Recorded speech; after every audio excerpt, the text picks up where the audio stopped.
Hello, Professor Carolyn Mair from London.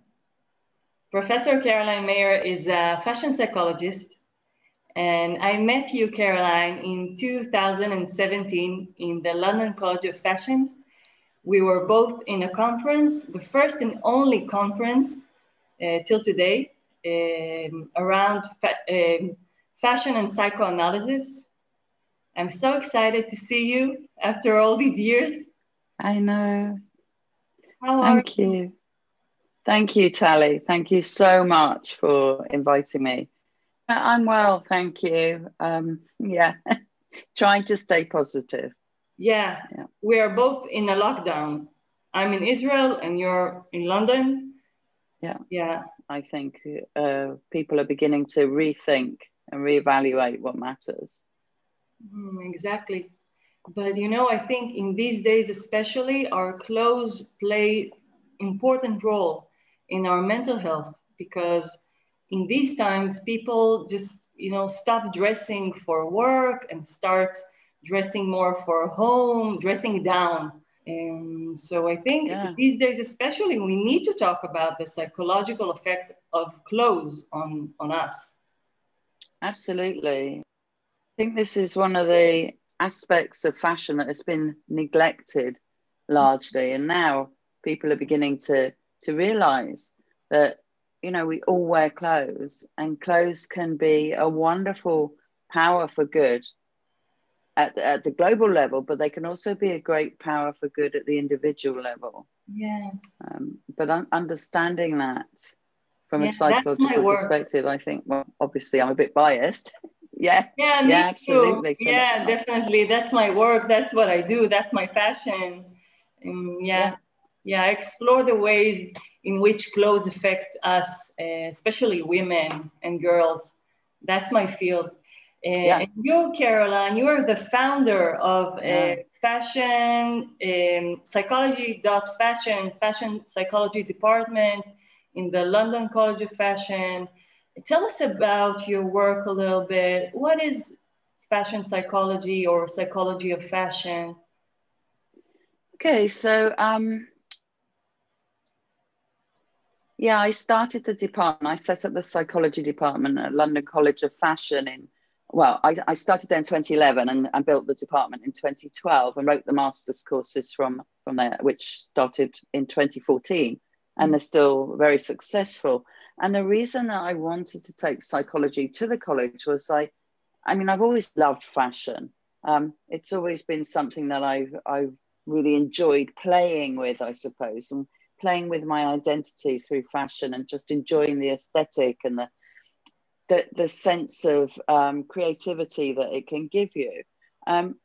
But the more I got involved, I suppose, or the older I got, potentially, I saw the problems that the fashion industry was generating and actually damaging to a lot of people around, issues that I'm sure you touch in your work, when we think about body satisfaction, about the imagery that is perpetuated through the fashion industry.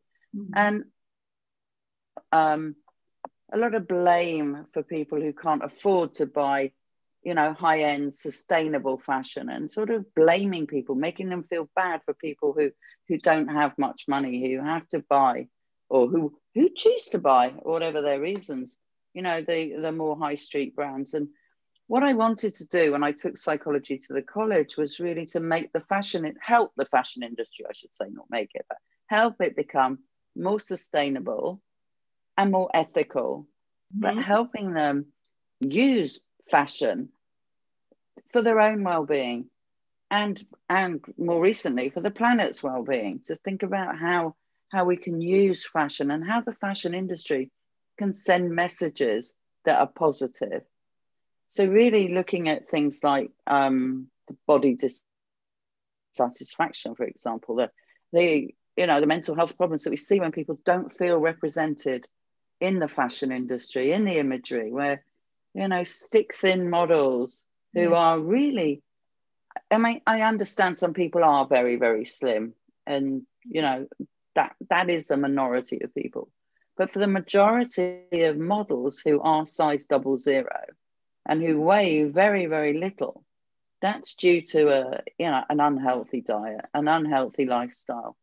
Definitely. And this is copied by customers who want to look like that because they see that as the glamorous life that they want to have, and that's hugely problematic. Hugely. And I mean, there's all sorts of isms in the fashion industry. Yes. But one of them is particularly this ism, the perfectionism. And I'm doing perfectionism in inverted commas because actually, what is perfect?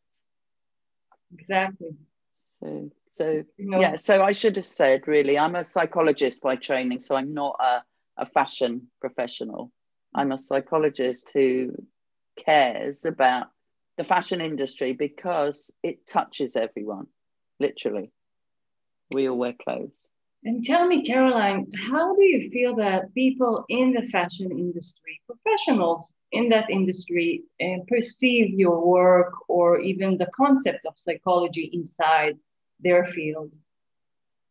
I think increasingly, as it's becoming more well known, people understand and are beginning to recognize the value that psychology can bring to the industry. Mm-hmm. Because even the most, profit-minded company, and obviously, it is a commercial enterprise in the end, where we're thinking about how can we make profit, we talk about personalization. In order to make personalization work, we have to know our customers. And in order to know our customers, we have to understand them. And then the best people to understand, whether it's customers, human behavior in general, are psychologists. And I think this is becoming much more well understood. But to start with, so I left London College of Fashion in 2017 to set up my own company. Mm-hmm. And at that point, it was still fairly new in the industry, I would say. And so when I started engaging with brands, the global brands, the local, big, small, and so on, they thought that the psychology was about therapy. So it was all about therapy, and I'm not a therapist. So I know that you are. Yeah, I am. I'm not a therapist and I'm not a stylist. What I am is I'm a cognitive psychologist. So I understand about decision-making, thinking, reasoning. And it's those attributes and how we do that as individuals or in groups. So social psychology as well, how that manifests in our behavior with fashion. And that's what I wanted to get across. So, I mean, your question, how does my input, how is it received? Sometimes it's quite difficult, but increasingly people are able to understand, and perhaps over time I've become more able to explain it in a way that enables people in the business to see I'm not judging, but I'm trying to help their business become a better business in terms of understanding their customers. And that's a really the key thing now, to understand your customers. We talked about the fashion industry, and I can share that when I talk to therapists, I'm a therapist. So when I talk to people in my field, they're also very, I won't say suspicious, but cautious with their enthusiasm around what I bring. They try to understand what I'm talking about. But, I'm doing it for 6 years now. And I feel that therapy became different in these years, and more creative experiences and expressions of therapy, more and more. Yeah. So I call it styling therapy. And I think clothes can be a projected medium in which we can discuss and reflect ourselves and develop as individuals. But one of the symptoms, you know this better than me, but if a person is clinically depressed, one of the first things they give up is getting dressed. Totally, yeah. But so it is related to what we experience now during the coronavirus, that people are at home and they have no chance to dress up for work or for different people that see them. So a lot of people just dress down and stop dressing. And I think this can cause depression, or, you know, at least feeling of people feel bad when they wear pajamas all day. That's very basic. Yes. You know, No, I totally agree. a psychiatric hospital, and I saw what happens to people that dress up in a pajama day after day after day after day for years or for months. And we're all in kind of a situation that is not normal now. I think our clothes can help us. Yeah, I totally agree. And in fact, I believe that the hospitalization changed the strategies so that they get people dressed as soon as possible now. And, you know, even where people have to stay in hospital, they don't want them sitting in bed all day in their pajamas. They get them sit on a seat so they can walk about if they can, but certainly get dressed. So yes, I think those are really important points. I actually did write a bit quite early on in the pandemic for the New York Times about this, like giving up on clothing and wearing pajamas all day. And the responses were actually very interesting in that quite a lot of women felt that they didn't have to dress for the norm anymore. They didn't have to dress up. They could stop taking care of themselves, basically. And because that gave them the freedom to do so, and they could then take the control. But I'm a strong believer that taking care is really helpful. If it's just, well, getting dressed every day, I mean, that's basic.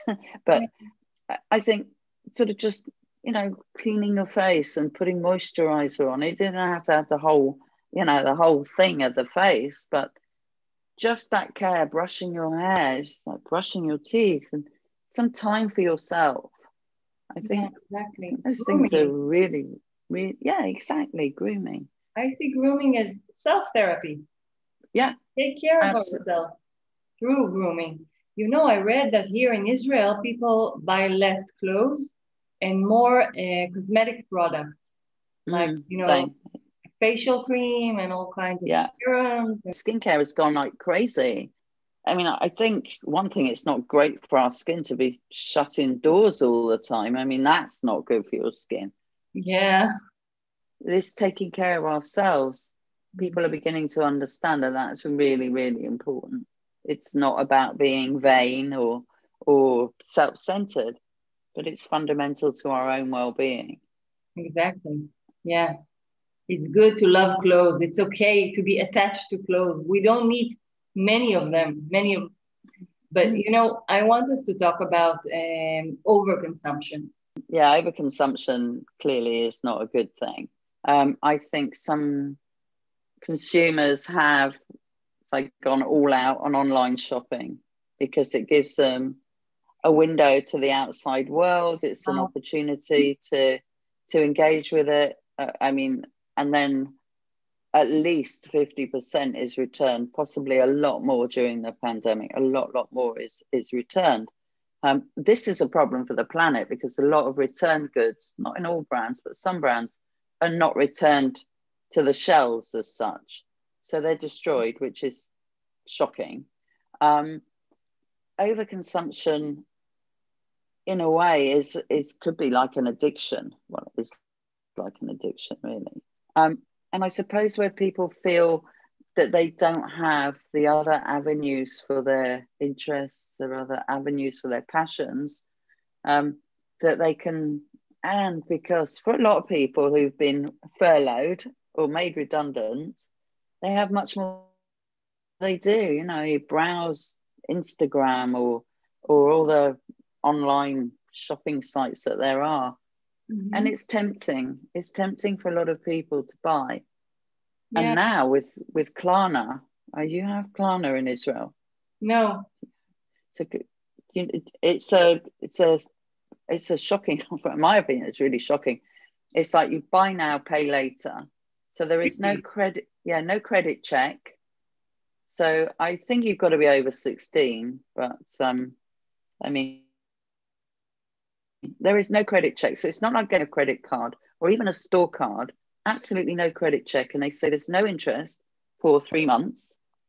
So say you buy one thing, it's very tempting. So you buy one thing and, you know, that you can afford the payments. But say you think, oh, I want something else and something else. And suddenly your monthly payments without interest are more than your income. And in lockdown, where there's uncertainty about whether you're going to have your job in next week, even for a lot of people, or when the furlough schemes end, you know, where you're going to be. I think it's a really tricky thing. So overconsumption for me is really bad news and worrying for people. For all of us, I think people need to understand that shopping is an emotional process. And we shop for fantasies, for dreams, and for feelings. And we shop when we feel bad or bored or locked. And we need to find different ways to satisfy our needs, our emotional needs. It's like food. In fact, I did an interview with NBC that came out, I think, 2 days ago, which was about retail therapy and how we can do it without buying. Which is, if you're doing it online, leave it in the basket, sleep on it, and then do you still want it in the morning? Possibly not, because there is research that says if you're stopped at the point of payment and you're asked, do you really want this? Or you ask yourself, 50% of people will say no, they don't want it, or they probably wouldn't wear it, or they've got something very similar anyway.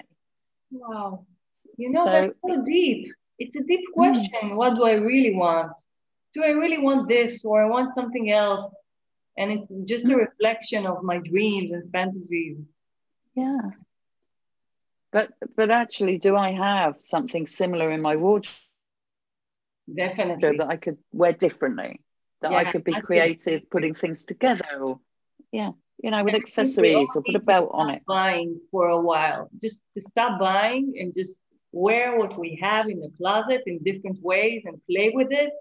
That's therapeutic. Yeah, totally. And then you feel great, and also you're bringing out things that you might not have seen for a while. I mean, I'm sure you're familiar with the statistic that says we have 80% of clothes in our wardrobe that we never wear. And to be honest, I don't have a lot of clothes anymore. I don't, and I don't buy very much. But you know, there were times when I didn't wear, and then there were times even that I would buy stuff with a tag on and still have it in the tag in my wardrobe. Whereas, you know, like decades ago, if I bought something, it was to wear.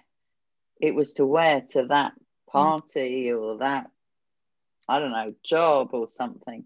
It wasn't just to have in my wardrobe just because I wanted to have it. Yeah, I understand. But I totally agree. Yeah, we could all stop buying for quite a long time.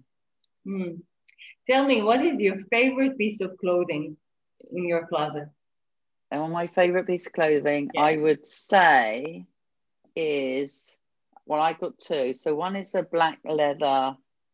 It's like a t-shirt, but it's a top. It's really soft leather. I absolutely love it. It's got 3/4 sleeves and it's got a little zip at the back. I just love it. It's very soft leather. The other thing is my black velour. I mean, you probably laugh because it's a real teenage thing, but anyway, a black velour Juicy Couture jogging suit. The most comfortable thing I've got. I love it. And I wear it, and it's so comfortable. It feels quite glamorous because the velvet is really soft and tactile, and you can actually dress it up. I've got the bottoms on now, actually, but the hoodie, the top, that is, you can wear something really lovely under it, and it looks like, well, I love it. So at the moment, my leather top I've had for a long time. That's black, right, Caroline? Black. It's all black, yeah. Yeah, you love it. I remember you were wearing black when I saw you. Caroline, I want to thank you very much for this conversation. I really loved it. Thank you. Oh, it's been a pleasure, Tali. Thank you so much for inviting me.